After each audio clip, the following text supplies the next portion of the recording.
What's up, everybody? How's it going? Welcome into Game on Demand. Chase McCabe hanging out with my good friends Hal Gill and Chris Mason of the Nashville Predators. You see Hal and Chris both on TV. You hear Hal, of course, on radio.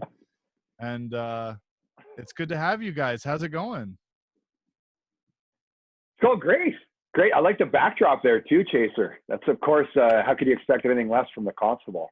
I mean, look, I try to bring my A game every time, especially when I'm with you two. It makes your head look enormous. Well, my head is enormous. Yeah, even more Big Show-esque than ever. Maybe his head makes his head look enormous. No, just kidding. No, it's Hey, everybody. Hey-o. Just hanging in there, buddy. It's been crazy. It must be a challenge for you guys to find stuff to talk about after the sporting. There's been no sports. I went to the gas station today actually, and they've got golf on from 3 years ago. So everyone's trying to get their fix somehow, but hanging in, trying to stay busy. Yeah, I mean, that's what we've been doing. We've talked about old games we've been watching or video game. I mean, the players playing video games. I know the Predators have been streaming, some NHL 20, and I've seen NBA players playing, NASCAR drivers racing on computers. So it's just that's the world in which we live right now. But hopefully all of this goes away soon and we can get back to normal. What was the whole experience like for you two? Because you travel, you're on the road. I mean, you know that life, and you guys are in Toronto. You think you're going to play a game, and then you're coming back to Nashville because the season has been paused. Hal, what was it like from your experience? that was a frustrating day. I remember that night we were out, and NBA had canceled the night before, or paused, whatever you call it. And so we kind of had an idea that maybe this was going to happen and maybe we weren't going to play. But we really didn't know. We woke up in the morning and we were waiting for word. Morning skate was canceled. I was just sitting there like, should I get up and move and do something? I'm just sitting in the hotel. I texted a few guys and they were doing the same thing. Of course, the broadcast crew was all talking to each other. We didn't know what was going on. So it was a little bit frustrating, but at the same time, we knew nothing like this had ever happened. So we were kind of bracing ourselves for the worst, I guess. We had no idea that this would be this long. We were thinking, all right, we're going to go back for a week or two, and then we'll figure it out. And this has gone on a lot longer than we ever would have imagined. But that day was just bizarre. And then coming back, it was the flight was tough and getting through customs, and we had to go through a lot of song and dance. And then it was new. Like, do we touch anything? It was all sudden very real. So we didn't know what it was all about then, but looking back on it now, it was pretty scary looking back on what we went through. Yeah, I'll piggyback on that too. Yeah, I just think it was, we did hear NBA suspended, and then we heard, okay, well, we're going to play the Saturday game in Columbus, but there's going to be no fans in the building, and we got that sent down the pipeline. So it really happened really quickly. I thought once the NBA took the first step, obviously the next day, like Skillsy said, we're sitting there kind of in limbo. What's going to happen? Skate got canceled, and all of a sudden, we know the rest of the story, but it was a really weird feeling. And I was surprised how quickly everything, got shut down. But I was the same as Skillsy. I thought, all right, you know what, make sure, take care of things, get the proper protocols. We'll be out for a couple of weeks, and we'll we might, have to miss a couple games or try to figure out, extend the season or something like that. But, a month later, here we are. Yeah. And that's what's crazy. Cause we've talked on the show, on the midday show, of how much it changed in our mind of going from, all right, yeah, it'll be all right. They probably won't play. Well, I mean, fans will be there. They're not going to do that. To the next day, it was, all right, going to play without fans in Columbus. We were supposed to take a bus trip to Columbus, with a bunch of fans, and like, all right, well, that ain't going to happen now, to the point where games are going to get postponed. They're going to pause the season. And it's just been very weird to comprehend and to process. Because like for you guys, you played the game, that there's an intensity this time of year, and it was just starting to pick up because the Preds were making a push for the playoffs. They were in the playoffs points wise at that point, and now you just stop. and the idea is you just pick it all up again. So I can't imagine what that's like, Chris, to get that, get the news from the league and then still try and keep that mindset for a while of we may start any day now. Yeah, well, and that's the unfortunate thing too with the Preds. It was probably, I don't know, Skillsy and I and the crew were talking about this. I think the fans felt it was the first time this year that I really felt, all right, the Preds, this is the team. This is the way that I expected them to play. They really got things going. Juice was on fire. The guys were, the penalty kill was going, the power play. Everything started to really feel good. Every game, you felt that confidence going in. The guys' body language, everything just seemed to be coming together for a really strong finish for the team. So, in that regard, it's really, it was really unfortunate for the team. Obviously, it's the big picture here, and there's a lot, more important things to take care of. But on the sports side of it, it was a tough time, and that's the last thing this team wanted at this point was to break up the season, especially when on such a run. It's impossible to to recapture that, especially after a break this long. Skills, you have those Olympic breaks, or you have an all-star break or whatever. Anything longer than a week or two, you have to recapture that. So I'm sure it really really stung the players more than anybody. And at least you have an end game, right? If you have an Olympic break, you say, okay, I have to be ready by this time. And now there's no end in sight, and we don't know when. It's frustrating for us. We want sports to happen. Never mind the players that are trying to balance. How hard should I work out here? Should I just be rehabbing because the season's done, and rehab my shoulder, give it rest, or rehab my knee, hip, whatever injury you have? Everyone has an injury, and they're all trying to figure out what they do to it. But at the same time, they don't want to tail off too much because they want to be ready if they have to get back to work. So this is a struggle for everyone. I think mentally, probably more than physically. That's the hardest part. I feel like whenever something happens, you always try and find something to compare it to. So for me, when this first started, I kind of looked at the lockouts, and I first met you two when you were playing for the Predators during the last lockout, because you guys would practice at a game and do like unofficial practices, but you could at least get together. You could skate, you could get in shape, you could work out. Right now, these guys can't do anything. There's no ice available. You're staying at your house. So they're very different, but that's kind of what I did. I don't know if you guys thought of it that way. There's nothing like this. Yeah. There's never been anything like this. And go ahead and show me something. I can't imagine there's ever been anything even remotely similar to this. And I think that's the frustrating part, is no one knows how to handle it. Yeah. And what's it going to be like after? That's the thing too. I think the closest thing in terms of, the lockout where, when you first get back to town and you think it's going to end and you're really gung-ho and you're skating 5 days a week and you're working out hard. And, and by the way, that was one of the best days of my life when I met you, by the way, Chase. So thank you. Thank you for your friendship. Thank you. But,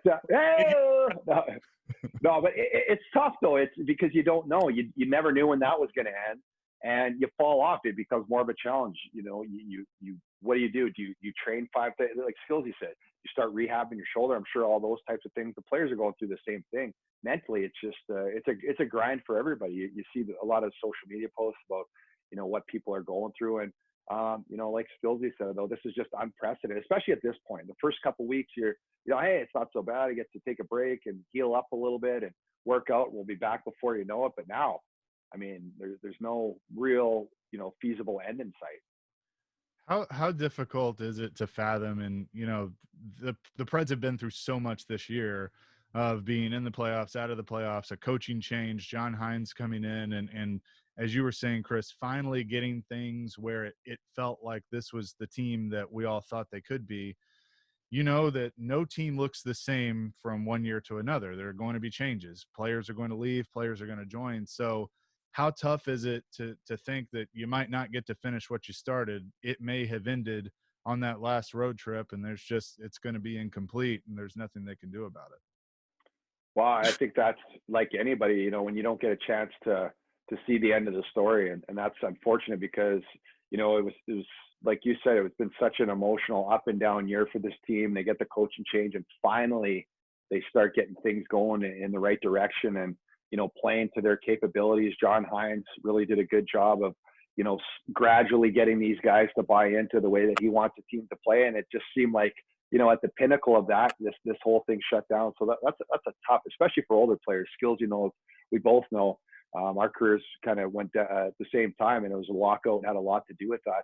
It's tough on guys. The younger players, they've got a lot more years, but you never know at the end of the day. You never know how much longer you have. And this is one of those opportunities that this team and some of these players had. This group, if the season, ends up being canceled, which I, cross my fingers, and I know the NHL is going to do everything possible to try to finish it. But, this group may never be back together again, and that's sad.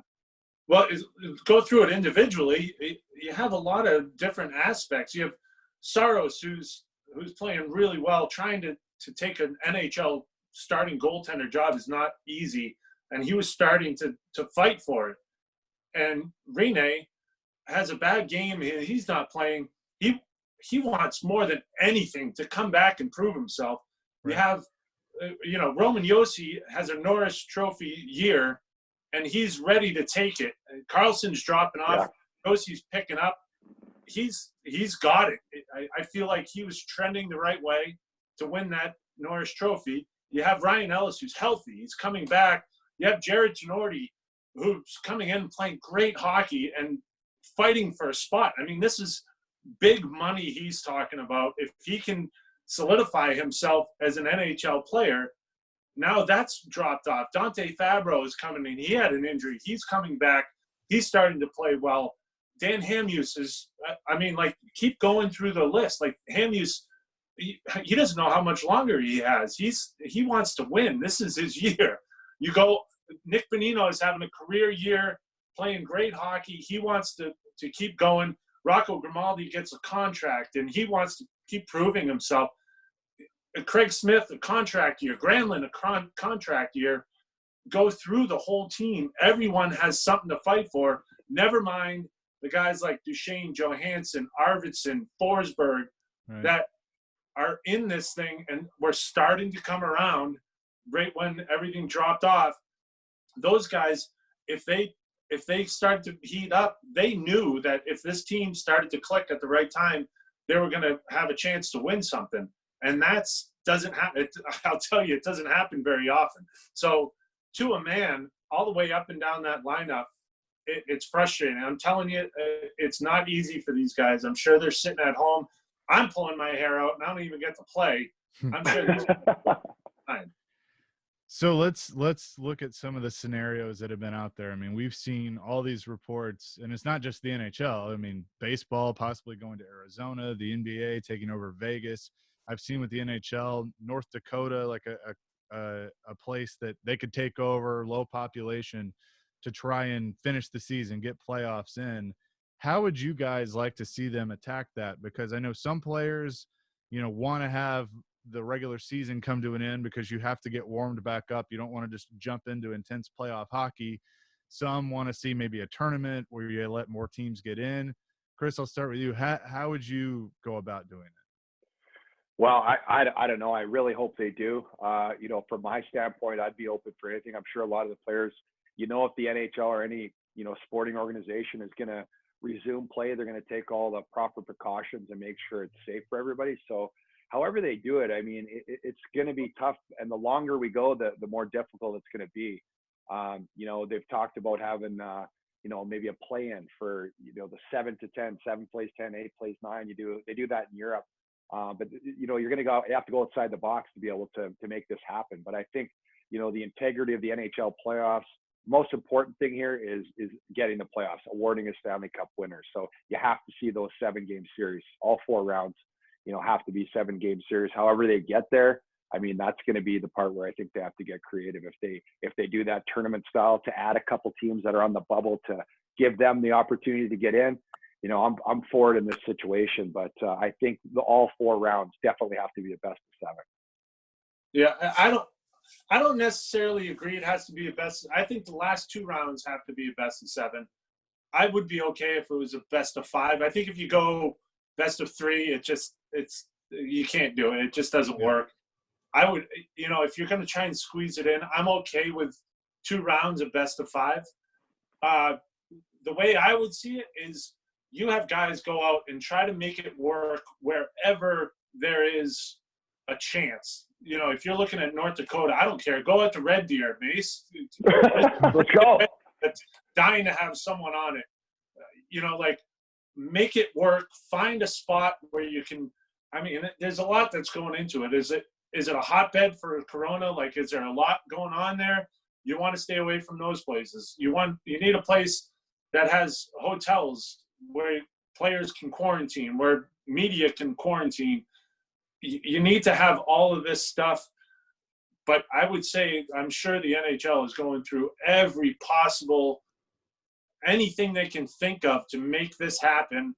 And it doesn't matter what happens. There's going to be an asterisk next to the Stanley Cup, Yeah. But there's too much at stake not to. There's too much money.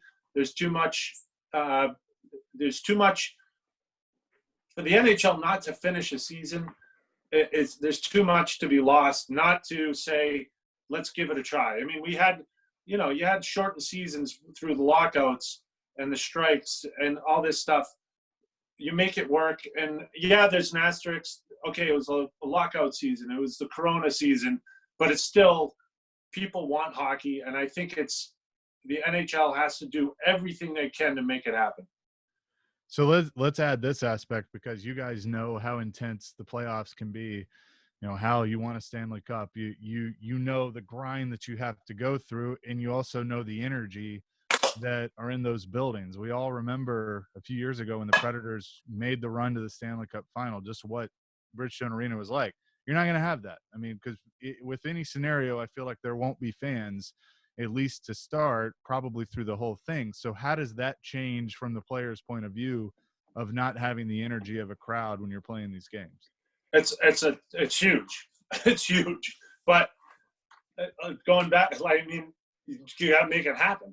Right. It is the toughest thing to play without a crowd.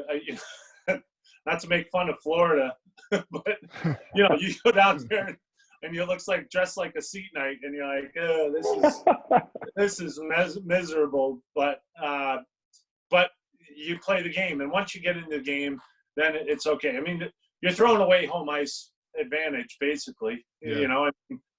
It's tough in that regard. But again, I just think it's not going to be the same. Everything in this world has changed. I don't think we're going to shake hands with people for a long time.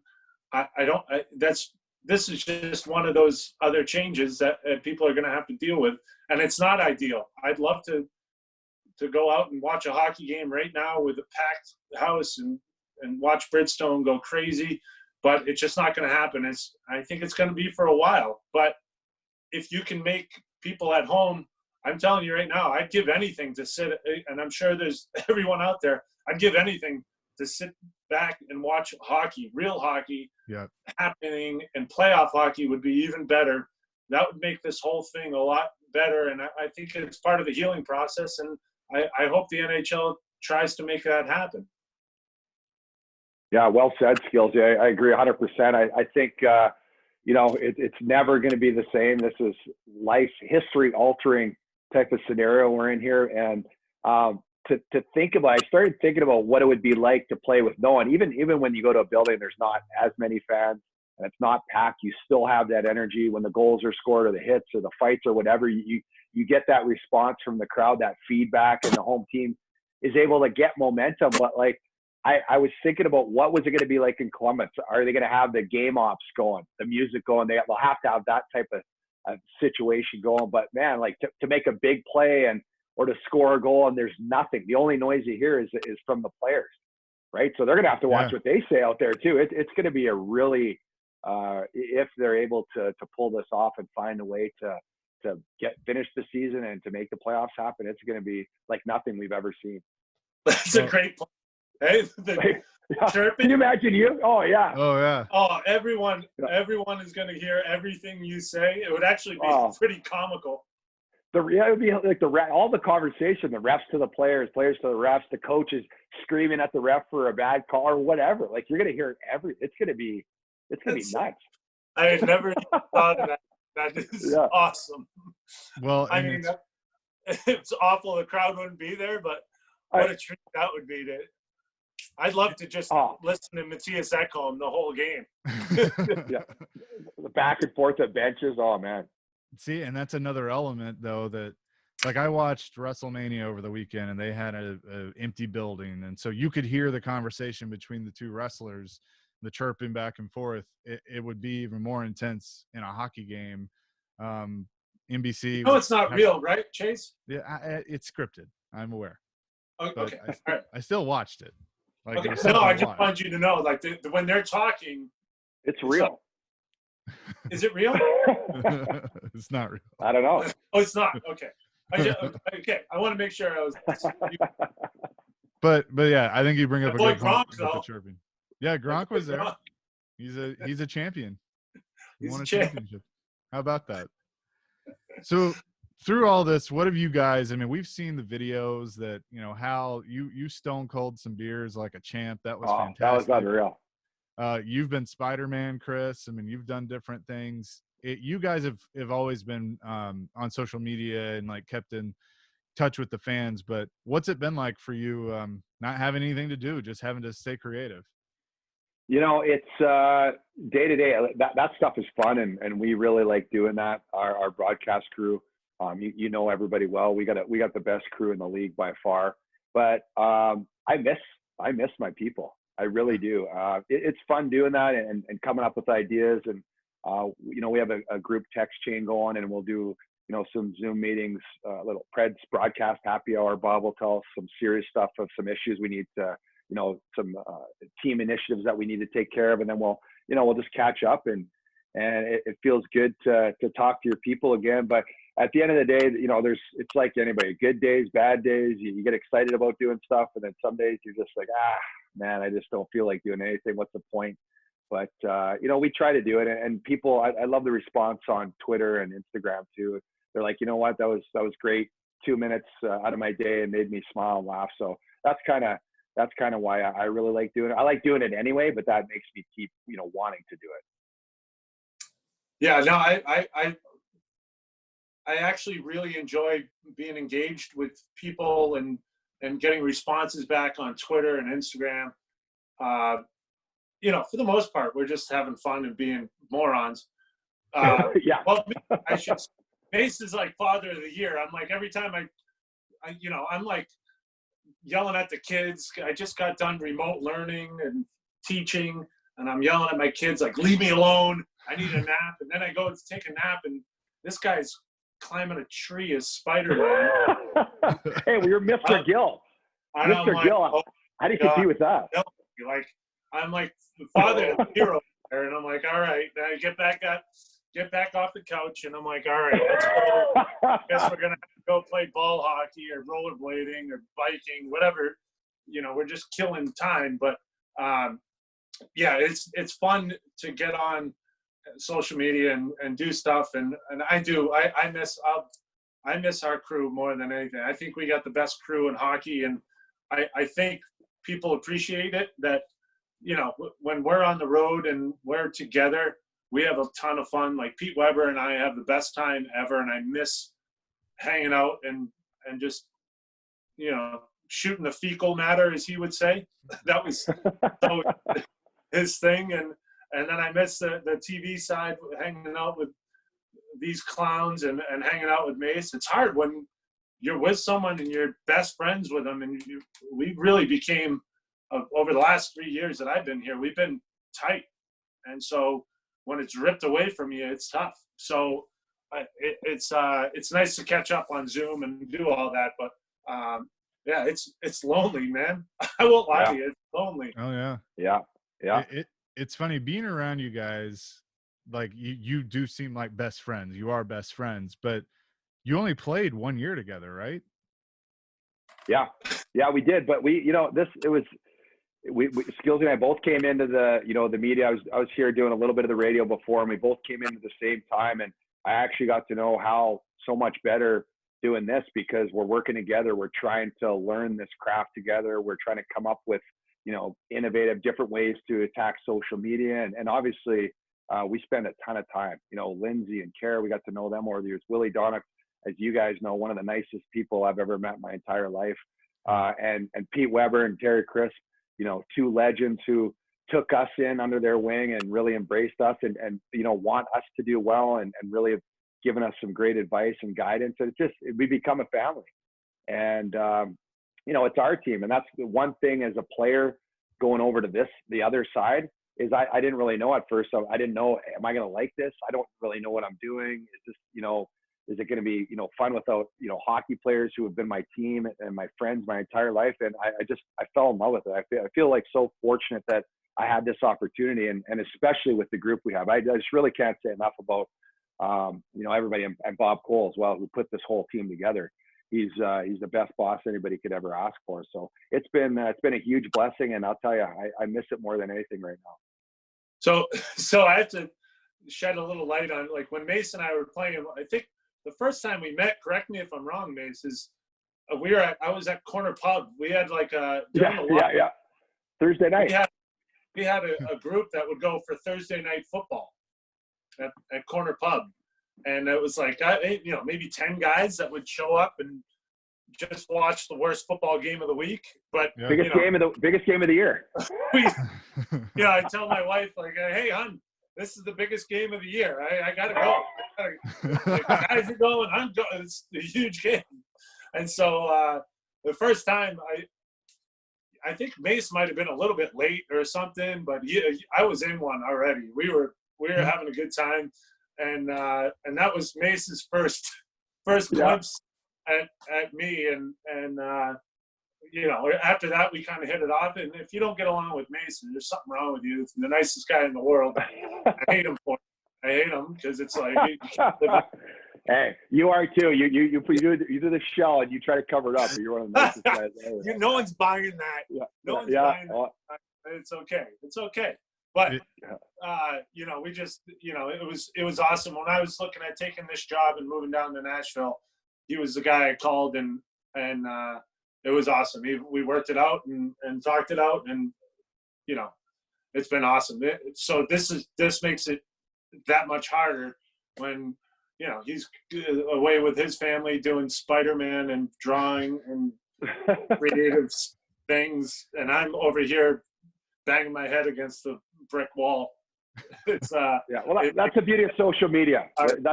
You paint a picture in social media. It looks all rainbows and sunshine and all that. But that's what they see. My Instagram life is really good. Yeah, really good, really good. It's awesome. So you both have the Bag Chuckers gear on, Mace with the T-shirt, Hal with the hat, and that you talk about too. Talk about the social media. That's where we really have seen things, from you guys with all the videos, and Willie's made cameos, and Bob and Crispy. So how did that whole thing really start? Because it took off with the fans.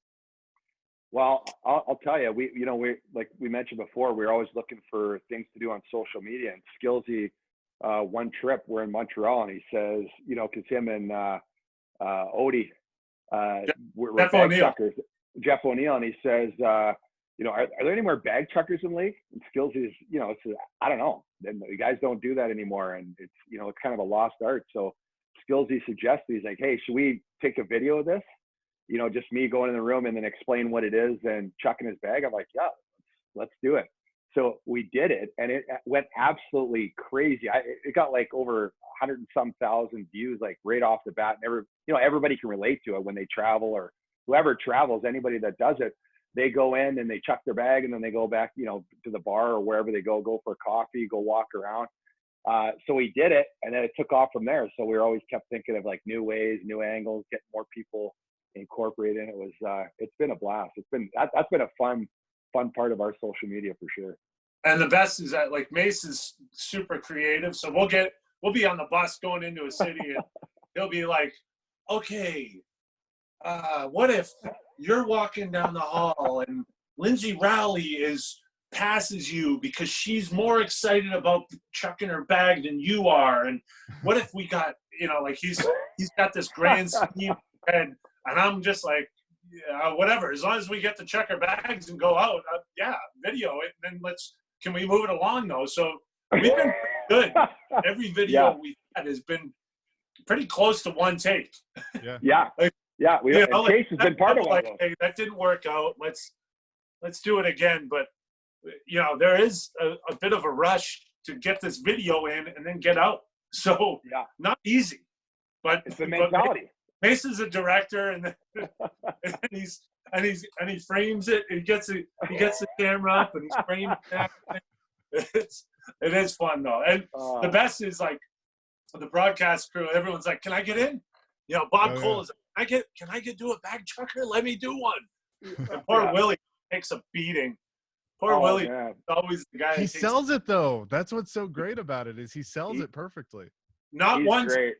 One time he did not sell it. I actually crushed him. I got to show it. He might play it off like it wasn't a big deal, but I absolutely dummied him coming around the corner because he was late. He was supposed to come out earlier, and I was like, damn. And he went like this. Boom. He just got crushed. It was it was a legit hit. I wish I still had the video of him on the ground because I edited it out, but like it was Gilsey was mad because that was Bob Cole's video. So it's Bob Cole. He did the video. Everything was perfect. Skillsy hammered Bob into the room. Then he's walking down the hall, and then Willie was supposed to come around the corner like, I don't know, a second earlier, and he didn't come. So Skillsy throws his arms up in the air, and then Willie comes over, and then boom, he hammers Willie. He goes down on the ground. It was like a legit hit. It was so. And Willie, like, I can't remember what he had in his hands, but he had like a water bottle and a bowl, and it just yard sale. It went everywhere. Just tossed. It was awesome. I just good times. I remember being very excited when we were in Denver for the Colorado series, and that was the one I got to be in. And you did great.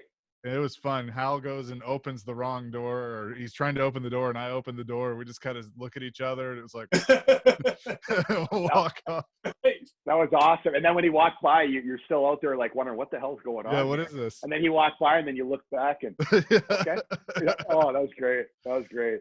Well, it's just the creativity of those. And, I think what's cool too is I see fans now that will send you guys their bag chucking videos because they're now trying to emulate it.